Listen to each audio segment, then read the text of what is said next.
మీ పిల్లలు సడన్గా వేడి నీళ్ళల్లో చేతులు పెట్టడం, లేదా వేడి నీళ్ళు వాళ్ళ మీద పడటం, వేడి వస్తువులు పట్టుకోవటం, పాలు పడిపోవటం, టీలో చేతులు పెట్టడం, ఆయిల్లో చేతులు పెట్టడం, రకరకాలుగా వస్తూ ఉంటారండి. యాక్చువల్లీ దీని గురించి అసలు ఫస్ట్ మనం ఏం చేయాలి అనే దాని గురించి ఈరోజు వీడియోలో డిస్కస్ చేసుకుందాం.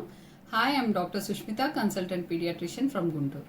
యాక్చువల్లీ పిల్లలకి వేడి నీళ్ళు పడంగానే మీరు ఇమీడియట్గా చేయాల్సింది ఏంటంటే, రన్నింగ్ వాటర్ ఉంటుంది కదా, ట్యాప్ వాటర్, దాని కింద ఒక 20 minutes వరకు ఆ హ్యాండ్ని ప్లేస్ చేయాలి. లేదా వాళ్ళు హాట్ వాటర్లో కూర్చున్నారని కూడా వస్తారు. ఇమీడియట్గా మీరు డాక్టర్ దగ్గరికి వెళ్లే ముందు అసలు వాళ్ళని ఆ కూల్, అంటే మరి ఐస్ వాటర్ కాదండి, ట్యాప్ వాటర్ మీరు చేయటం వల్ల వేడి ఇంకా ఫర్దర్గా కింద లేయర్స్ ఆఫ్ స్కిన్కి పాస్ అవ్వకుండా, ఫర్దర్ డ్యామేజ్ అవ్వకుండా హెల్ప్ అవుతుంది.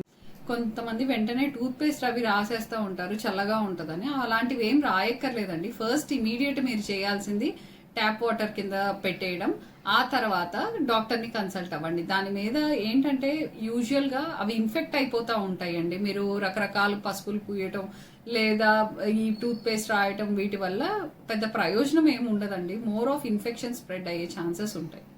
కొంతమంది ఏంటంటే వాటర్లో పెట్టడం వల్ల బొబ్బలు వస్తాయి కదా, ఆ బొబ్బలు అనేది, కానీ అదేంటంటే రెస్పాన్స్ అండి. ఇమీడియట్గా బర్న్ అయినప్పుడు మీరు అది ట్యాప్ వాటర్ కింద వాటర్లో పెట్టినప్పుడు ఫర్దర్ డ్యామేజ్ అవ్వదు, రిపీటెడ్గా వస్తుంది. బొబ్బలు వచ్చినా పర్లేదండి, మీరు అది ఒక రెస్పాన్స్, బాడీ ఇచ్చే రెస్పాన్స్. సో మీరు కంపల్సరీగా వాటర్లో మాత్రం పెట్టండి.